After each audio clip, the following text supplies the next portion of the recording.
You call it love. You call it loyalty. You call it, I just care deeply. But under the surface, something else is happening. Your mood depends on someone else's mood. Your day depends on their texts. Your sense of worth rises and falls with how close or distant they feel.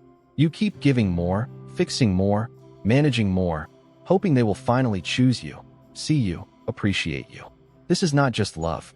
This is codependency, a quiet grip that slowly erases you in the name of connection. Codependency feels noble at first.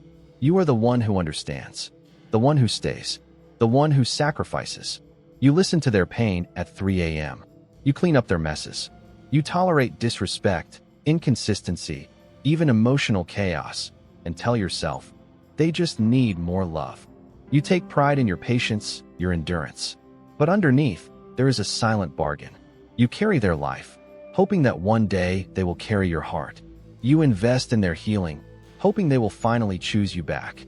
Why does this pattern form so deeply? Often, it begins in childhood. If your early life taught you that love means taking care of others, you internalize it as truth. Maybe you grew up with a parent who struggled with addiction, mental illness, or emotional instability. You learned to be the little adult, soothing them, predicting their moods, cleaning up what they could not handle. Or maybe you had emotionally absent caregivers, and the only way to feel close was to be useful, helpful, endlessly available. Love became service, not mutual presence. In trauma, your nervous system wires itself for scanning others. You become hyper-attuned to tiny shifts in tone, expression, silence. You sense when someone is pulling away long before they say it. Codependency is not just an idea. It is your body in survival mode, believing that without this specific person, you will collapse. You cling harder when they distance. You over-explain when they go quiet. You abandon your own needs to avoid triggering their withdrawal.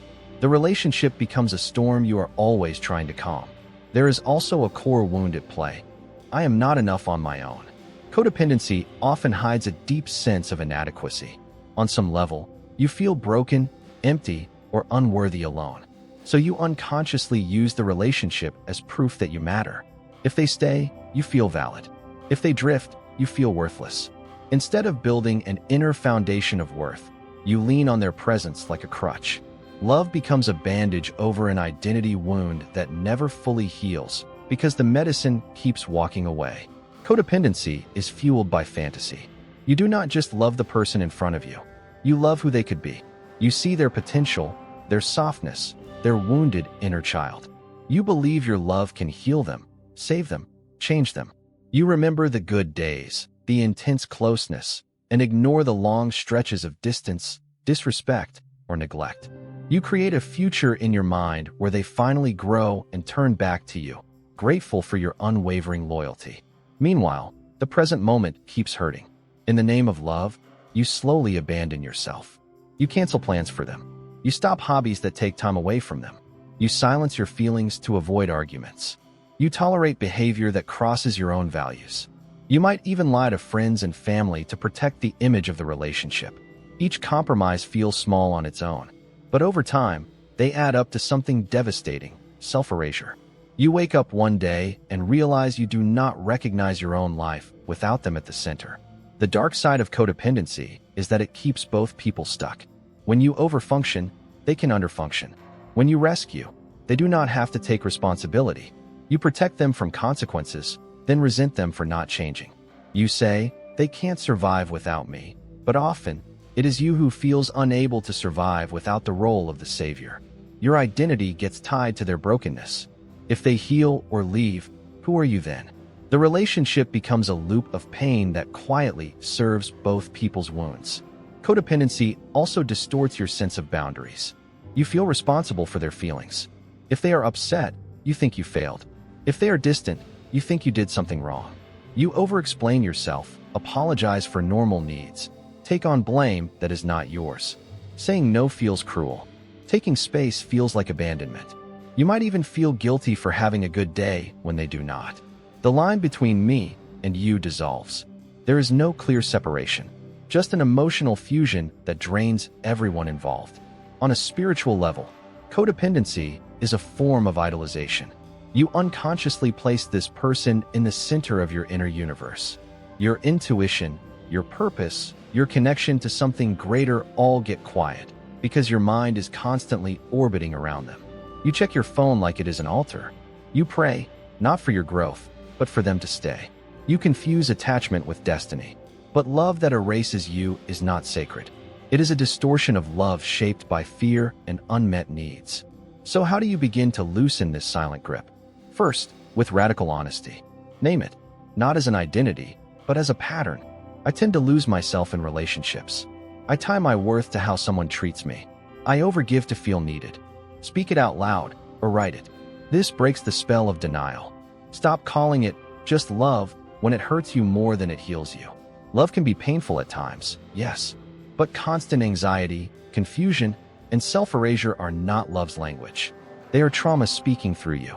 Next, shift your focus from them to you. Notice how much of your mental space is consumed by analyzing their behavior. What did that text mean? Why did they take so long to reply? What can I do to pull them back? Begin to redirect these questions inward. What did that interaction feel like in my body? What am I needing right now that I am ignoring? What would I choose if I believed I was enough? Your healing does not actually begin with them changing. It begins with you turning your attention back to your own soul. Reconnect with your body. Codependency lives in the nervous system as tension and urgency. Pay attention to the physical signals when you feel the urge to chase, fix, or rescue. Tight chest, knotted stomach, shaky hands, shallow breath. Instead of acting immediately, pause. Place a hand on your heart or belly. Take slow, deep breaths. Tell yourself, I am safe in this moment, even if they are distant. This does not magically remove the fear, but it gives you a small space between the feeling and the impulse to abandon yourself. Start practicing emotional boundaries. Remind yourself, their feelings are theirs. My feelings are mine. You can care without carrying everything. When they are upset, ask, what do you need? Instead of assuming it is your job to fix it, share your limits calmly. I can listen, but I cannot be your only support. I love you, but I will not stay in conversations where I am disrespected. At first, this feels like betrayal, but it is actually respect for you and for them. It trusts that they can hold their own life. Rebuild your life outside the relationship. Codependency shrinks your world until it revolves around one person. Expand it again. Reconnect with old hobbies, interests, friendships. Try new experiences that do not include them. This is not about punishment or games. It is about remembering that you are a whole person with a path beyond this dynamic. The more life you have outside, the less you will cling to something that hurts you inside. Freedom grows in the spaces you reclaim. Seek support that is not just another version of rescuing. Therapy, support groups, or wise friends can help you see the pattern clearly without shaming you. Talk to people who understand trauma and attachment, not those who just say, why don't you just leave? It is not that simple when your nervous system is fused with someone else. You need compassion and tools, not judgment. Learn about attachment styles, the fawn response, and how your history shapes your current bonds. Knowledge becomes power when it meets self-compassion. On a soul level, begin to ask a different question. Not, how do I make them stay? But what kind of love matches who I am becoming? Allow the possibility that real love might require loss. The loss of fantasy, the loss of the savior role, maybe even the loss of this relationship. That is terrifying, but it is also where your true self can breathe again. Sometimes, the most spiritual thing you can do is walk away from the altar of someone who cannot or will not meet you halfway.